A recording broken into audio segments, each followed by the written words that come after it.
Hey everyone, how's it going? Southern Ontario Palms and Tropicals here, and today is a very special day. Actually, it's been a pretty special week or so.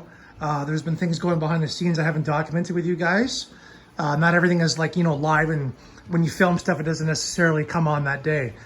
So, here we go. So far, my dream tank, for now, obviously we're gonna upgrade eventually as Dory gets bigger. That is the plan. So for now, anyway, this is it. This is the Waterbox 65.4. It is working great with that Fritzheim 9. We cycled in a week originally, and we are at no ammonia, no nitrite, and today I checked, we were at 10 ppm nitrates. So just a little bit more than what we want to be. However, that's easy to fix and not a big deal because I hadn't done water changes on this thing for a while, letting things happen. So everything, and you're gonna see this tank, I would say this is max stocked. Probably, yeah, it's max. So we're not gonna bother touching anything else. Protein skimmer is, as you can see, working great.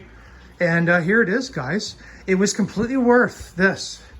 You have a 30-gallon quarantine tank, copper, 30 days of copper, a week of Prazi Pro, 2 doses with water changes, and I did 3 maximum doses of Canaplex bacterial because my Dory, my beautiful blue tang, did have a little bacterial infection, which we cured. And everything is great. Thank God for getting medicine here in Canada when you try really hard and you do your research. So what we have here is a perfectly healthy, beautiful reef tank with beautiful fish that are all happy and healthy. And so Princess Poppy, our flame angel, just went in an hour ago. So she ate too. She actually ate right away, which is good. But she is kind of swimming. She's not really enjoying her new home. As you can see, she's on the glass a little bit. She is showing a little bit of signs of stress, and it sucks. I take all this reefscape out of here and catch her. So obviously you would introduce your most aggressive fish last, and Poppy, my flame angel, is my most aggressive fish, way more than the blue tang. And so that's the way it's going. Look, we got Becky, silver belly wrasse. Obviously we got Dory. We have my mated pair of Ocellaris clown and Darwin clowns. 4 chromis, which I finally got to work. Finally didn't get any Euronema. And they ended up becoming, look at, they have a group, they're beautiful. They had so much color and movement to the tank. And we also have Violet, my insanely somewhat aggressive orchid dotty back. Oh, there she is, right there. And she basically kind of is in charge of this area of the tank. She loves this area. This is her domain. So anyway, everything is looking great. So here's what else we did today. And this is like insane, but however, just listen to me, listen up here, okay? So I have this 13.5. Oh, excuse me, that was really bad. We have this 13.5 Fluval here, all set up nicely, full of frags, and everything is doing really well. Corals are doing great, everybody's happy. I had a damsel, Flo, in here, 3-stripe damsel, and she's been in here since day one. And I added live rock, and I added corals, and I added crabs and all kinds of stuff. So she has been looking exactly perfectly healthy the whole time. However, if I was to just take one coral out of here now, put it in there, it is possible that there is ick or another parasite in this tank, and that Flo just has not shown any signs. So just to be safe, I just went through the painstaking task of catching a damsel, which is insane. I had to take everything out of this tank, put it all in a bucket for like a minute and a half. And then as Flo swims around at 300 miles an hour, now she's got this big, beautiful tank. So she's in there, and she's hiding at the moment because she just went through hell trying to escape my net. Anyway, she's gonna go in here for 76 days. Why?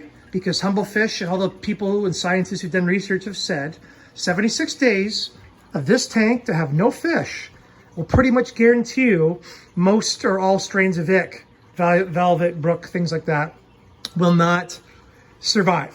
They will die. hopefully, which is, I've had great success with that. So in 76 days, this tank here will also become more, there'll be more bacteria, there'll be more microfauna, there will be more everything in the tank. And hopefully maybe, if we're lucky, some coralline algae. And then when that happens, this tank will be more sustainable to handle more bioload of corals. We already have a large bioload of fish, but of coral and coral food and things like that. So in 76 days, which is gonna be March, April, probably the end of April, hopefully this tank is kind of more established. And then what we will do is we will start bringing corals over from this frag tank to this tank. And then what I'm probably gonna do is, I got some GSP growing on a rock here. It's all mad because I moved it.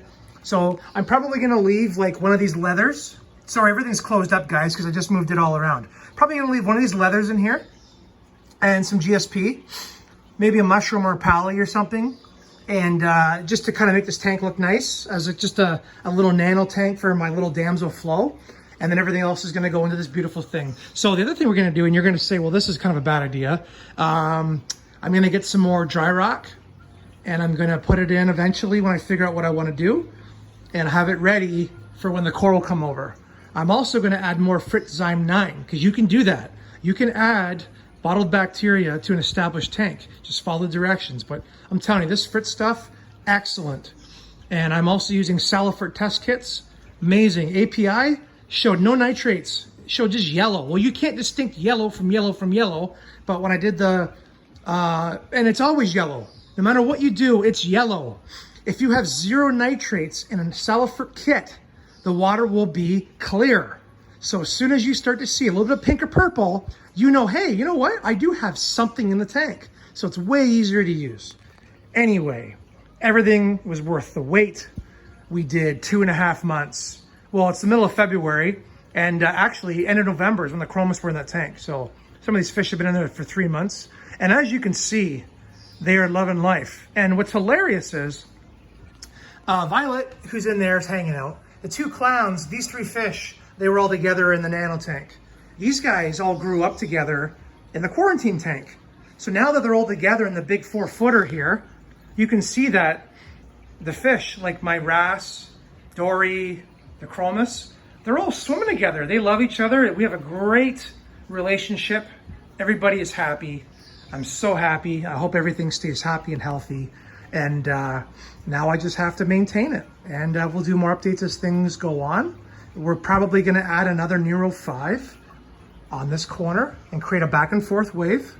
Might even add another another AI Prime 16 HD right here in the center, and then move these guys out another 6 inches that way. Just to spread. As we get more coral and rock, we might do that. We'll see. We'll see. Anyway, guys, really hope you enjoyed this. Thank you for following me on this journey.